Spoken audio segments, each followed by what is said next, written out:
น่ะก็พูดให้เบาชู ฉันบ่ชูอันนี้ฮะหกแง่นึงบ่ได้ตู้เนาะเก็บด้วยได้แล้วนะเอาทนางมาสิเก็บได้พบแดดเป็นวินตายแล้วเลยย่าได้จนแดดอ่อนนี่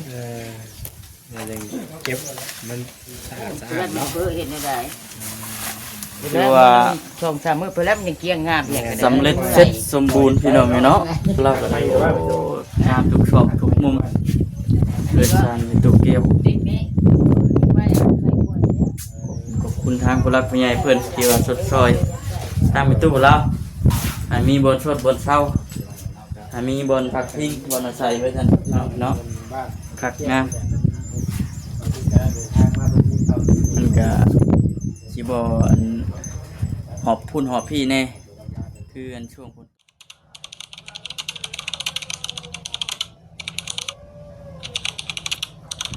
พี่น้องเนาะเปิดภาพเปิดคลิปมาตอนนี้นะบอกคำอยู่ที่เฮือนเบิ่ง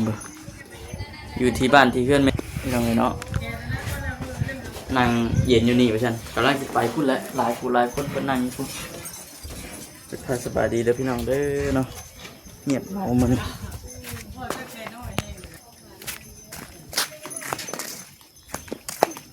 โอ้รถฮอนเด็ดอ่ะแข็งน้อยฮอดอยู่ว่า20กิโล30 โล30 โลได้ตัวน้อยกันสบายดีสบายดีสบายดีเด้อเด้อสุขทุกคนสบายดีที่เป็นคนดังด้วยที่เป็นคนดังยับเจ้านะยับเอาเลย ตอนที่เขาไล่ผู้ดีบ่อยเอามาอยู่ ปัญญาอะไรนี่ แข่งน้อยคนนั่งทั้งคู่ มานั่งจะเห็นอะไรเฮานั่งเนาะ บ่ยังให้แข่งน้อยนี่ สาวเที่ยงกัน ก็เห็นว่า เราให้ป้าเพิ่นไปแล้วบ่าลาบ่กล้าก็สิบอกกันบ่าลาบ่กล้าว่าก็สิบอกกันเด้นั่งเพิ่นเลยเด้อ ไปนั่งเลยล่ะ นั่งหันแล้วเจ้าหันนั่งหันแล้ว เราจะเป็นผู้นั่งนั่น นั่งหันแล้วนั่งลงหันแล้ว เหมือนยังโอ้ โอ้คือนั่งใกล้ผู้สาวเพราะมันบ่ ธรรมดาแล้วเนาะ ธรรมดาแล้วจิ ไล่หยอกไปน้องแล้วบ่ได้มีเวียกอย่างนั้น น้องให้ก็บ่ชอบไล่เพิ่นหันไล่ถ่ายรูปเพิ่นก็ให้แล้ววันนี้ถ่ายรูปอย่าลงจิตลีเพิ่นก็บ่ให้เนี่ยเขาจะอาบน้ำไปค่ะขี้ไล่หรือรูปหยังก็ไม่เอาลงโลดเพิ่น ว่าเฮาบ่ได้ลงได้เฮาลงบ่เป็น ถ้าเอาลงจะอีหลาเห็นอยู่ เห็นได้ พูดน่ะลุง อาชิแคปไป บ่แม่นบ่พี่ บ่แม่นดอก เอาลงตัวใดเฮาบ่เป็นเด้อเทือง บ่เป็นว่าซั่นสิแม่นแหละบ่เป็นเบิ่งเฮ็ดหยังก็ถามอีหล่ะตัวใดล่ะละตัวใดล่ะอยู่บอกว่าจ้างให้อีหล่ะสอนให้ตอนนี้เบิ่งอ้ายบ่เป็นเด้ออ้ายสิจ้างเด้อว่าไปสิบอกอ้ายแน่แหละ หาจ้างยังนั่นล่ะเนาะ จ้างขนมนู่นแล้วนั่นล่ะ ยิ้มนะแม่ ซื้อขนมแล้วมาให้ เขา กิน เหมื เล อย นยิ้มเลย เอาเลยแม่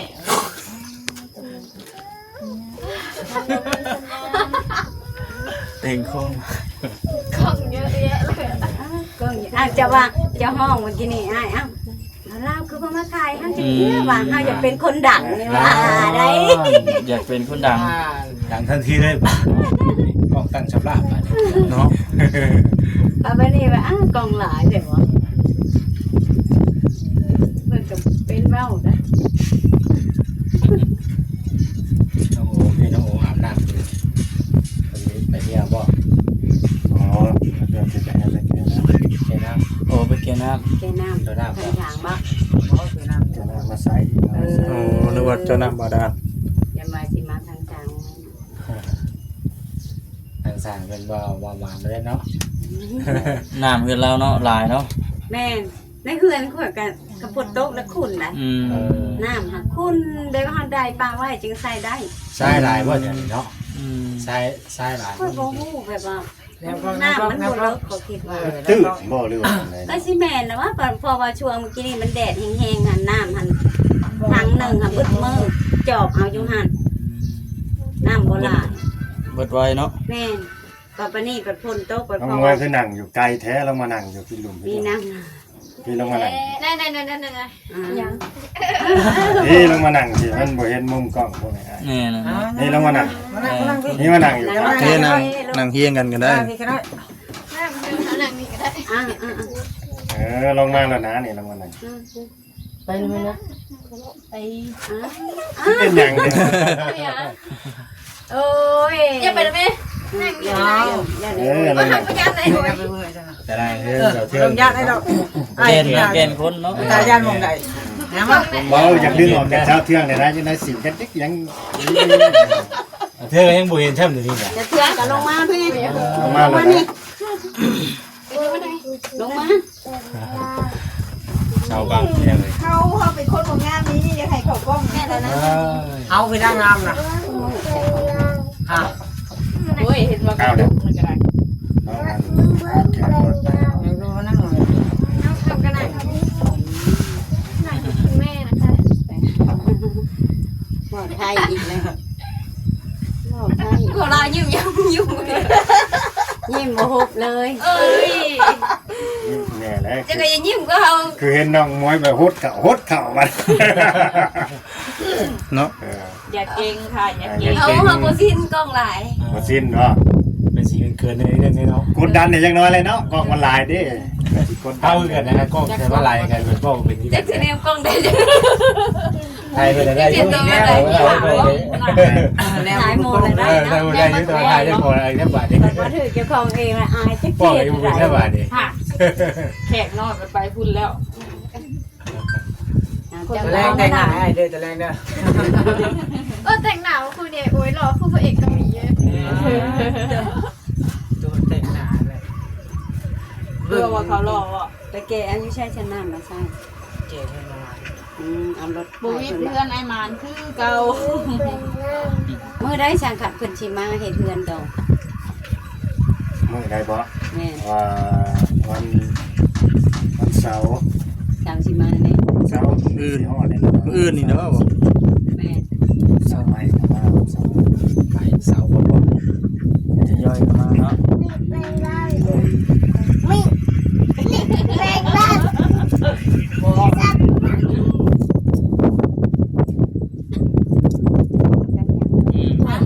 โมมี แล้วคนในนะนี่เนาะ กูเป็นแม่ก็ยังบอกว่าชื่อกันยังจุดเสร็จจบเสร็จ เรียกว่าโอ้ เชื่อแล้วเชื่อแล้ว เรียกว่าวางแผนเราจะยิ้มตลอดเลยโมแมนวางแผนไว้เพิ่นอายุกินข้าวมาในคืนนั้นไพ่วางแผนให้เพิ่นนะ อยู่ไส นะในโพสให้เพิ่นเอา อยู่กับมาตารางเนี่ย แอนเพิ่นคุยอย่างดังว่าฉีชมพูล่ะเดี๋ยวขนาดจะเพจซูมขนาดเนาะอ้าวอะไรอ้าวแล้วเหนียวเขาทานอะไร อยากหายเลยโอ้เมื่อกี้นี่ก็มาเถิดวะมาเป็นขนาดมาแท้ว่าเขาจะเป็นคนดังว่าเอิญหาย วันนี้ก็รัก มันพูดมาฮอดเลยไปได้บัด โมมาฮอดประมาณนี้ และกองหลาย ย่างกล้องวันนี้เนาะ ไม่แบบอะไรดิธรรมดาที่ก้าวคนยังเป็นคนดังก็ตามคนยังเป็นคนดัง จะเป็นคนดังเลยที่ลีจีเจน จะเป็นคนดังต้องศึกษาว่าครับ อยู่เจ ตอนเช้าต้องลุกแต่เช้า ดังไปเนาะก็บอกเป็นมึง หลายคือเขา โอ้ไม่ใช่แล้วลูกเศร้าแล้วค่ะ เมื่อเช้าบัดเมื่อเช้าบัดบอกให้แม่ลูกมาดังไฟแต่เช้าเพิ่นบัด หลังสมือให้เรา ดังเสมอแม่บัดเพิ่นก็ลูกไปดัง ดังไปช่วงเช้าก่อน ช่วงแรกมวยเลยหลัง 4 โมงคู่มือ ช่วยว่ากันมันห่วยบ่ แน่ลี 4 โมงคู่มือเอ้ย เป็นเราจังหวะเด็กเป็นนะ มาเจอหลังสมือบ่หลังสมือกันมาเจอ ดั กั ง น คู่มือ หนึ่งกินเองบ่ 4 โม เขา งมา กินเองได้ เอ็มกินก็เฮ็ดกินเอง เฮ็ดเองแหละ แม่นบ่บ่า น้องโอเฮงดังครับบัดนี้ ไม่ได้บ่านี่เล่นกินเองสบายแล้วบ่า สอนเรือเจ้าของนะเฮ้ย อาหารใหญ่เลยเนาะ แหม่ เฮ็ดเอาเองเลยเฮ็ดได้สั่งลองเบิ่ง ลองเบิ่งว่าสิรอด เองว่ามันสิรอดบ่ลองเบิ่ง เป็นอะไร ถ้าบ่รอดมันก็บ่กินแล้วแบบ กินหูไปน้ำเนาะ แม่นมันก็ต้องเฮ็ดได้อยู่ในกินเฮ็ดเอง บ่รอดไม่ได้เลยตัวถ้าสิอยากไปเป็นผู้นำคนอื่นเราก็ต้องให้มันเดี๋ยวเอาตัวเองให้รอดก่อนต้องคุ้มเจ้าของก่อนนี่บ่น้อง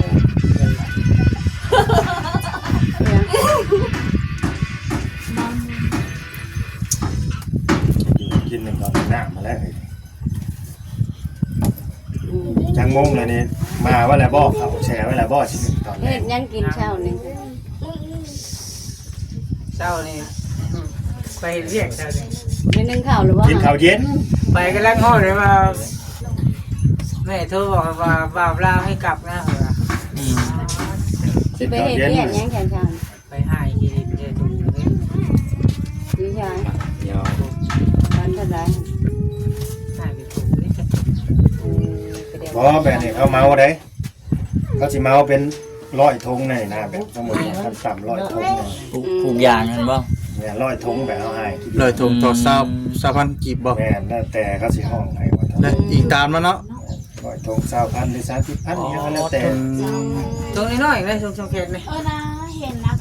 โรยชมตัว3,000 บางเจ้าก็25เนาะ อันชาพูดบ่200ถุงจังเลย50,000กีบ กายเบียดเด้ กาเบียอย่างหนึง ทำกับแก้วมันจะได้มากง่ายๆเลย มันรอดไปแล้ว มีคนมาหาบ่ มันรอดคนหนึ่ง เป็นยังไงเนาะกัน แข็งเนาะ เรื่องวันนี้เนาะ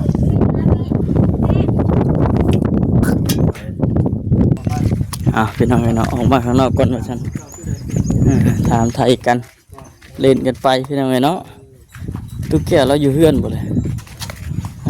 เราพักผ่อนบ่ฮะเก็บขึ้นเก็บของยังบ่แล้วอยู่พี่น้องเนาะตอนนี้ก็ยังอยู่ที่บ้านตู้แก้วพอดีคือเก่าพี่น้องเนาะหลังจากที่ว่าเฮามันเข้าไปโอ้ล้มไปนั่งเล่นนั่งหัวกันว่าซั่นซะเนาะ เดิน ก็เลยมานั่งอยู่นี้มื้อนี้เนี่ยเป็นตื่นๆในมื้อนี้ เป็นเปิดคือเป็นครับเป็นนี่ครับ เป็นในพี่น้องเนาะช่วงเที่ยงนี่ตอนนี้นะช่วงเที่ยง เหม็นบ่ งานเมื่อแล้วหลังจากที่ว่าเป็นบ้านใหม่เฮือนงามของพี่ตู้แก้วสำเร็จเสร็จสิ้นก็หอดพากันหอบคุณบัดนี้เด้เจ้าของเงินเพิ่นมาเลยโอ้ยพี่ตู้บ่ได้ว่าหยังบ่มานั่งอยู่นี่กันมานั่งอยู่เพื่อนนี่บ่ได้ว่าหยังบ่ ว่าเนี่ย ยันว้าสิดอก โอ้ยน้ำโลกินดีโดนหา ยินดีจ้ายันว้าสิดอกของเพื่อนเพิ่นฮัลโหลคิดว่าเจ้าอยู่เพื่อนเลยเมื่อกี้นี่นะ ไปอันนั้นก็พูดให้เบาชู เออฉันบ่ ชูอันนี้อัน พวกแม่นึงบ่ได้ตู้เนาะ จะเก็บด้วยได้แล้วนะ เอาใส่น้ำมาจะเก็บได้ผมแดดเป็นวินตายแล้วเลยยาได้จนแดดเอาดิ ยังเก็บมันสะอาด แล้วมันเพื่อเห็นได้ คือว่า สองสามมื้อเพื่อแล้วมันยังเกี้ยงงามอย่างกัน สำเร็จเสร็จสมบูรณ์พี่น้องเนาะเราก็ได้งามทุกช่องทุกมุมเกิดชานในตัวเกมขอบคุณทางผู้รักผู้ใหญ่เพิ่นที่ว่าสดซอยตามไปตู้เราให้มีบนสดบนเศร้าให้มีบนพักพิงบนอาศัยไว้ท่านเนาะคักงามมันก็สิบ่อันหอบพุ่นหอบพี่แน่คืออันช่วงฝนตกช่วงหลังๆนั่นก็หัวเฮือนเรายังบ่ทันแล้วก็อยากอยู่ยากแน่พี่น้องเนาะกระต๊อบน่ะมันก็บ่ได้อันฝามันก็บ่ได้เจ็บปานใดนะฝากระจักเก่าแน่ฝนตกฝนลิ้นมาก็หัวสะเข้าเปียกเบิดจักคนสิไปลี่อยู่ซั่นนั่งเจ้าอยู่คืนใกล้ตากฝนนี่แล้วว่าซั่นเวลาฝนตกปานใดก็ อีก1ชั่วโมง มื้อเช้านี่ผู้คนหลายพี่น้องเลยเนาะมาขึ้นเป็นกันได้ไปคลิปนี้ก็สิจบก่อนบ่คำก็ได้วิแต่ว่าไว้พบไปพบกันคลิปหน้าคลิปต่อไปเด้อพี่น้องเด้อนอกจากนั้นก็อันว่าขอบคุณทางพ่อแม่พี่น้องที่ที่เข้ามารับชมเบิ่งเนาะโอเคบ่แชร์เนาะสบายดีพี่น้องไป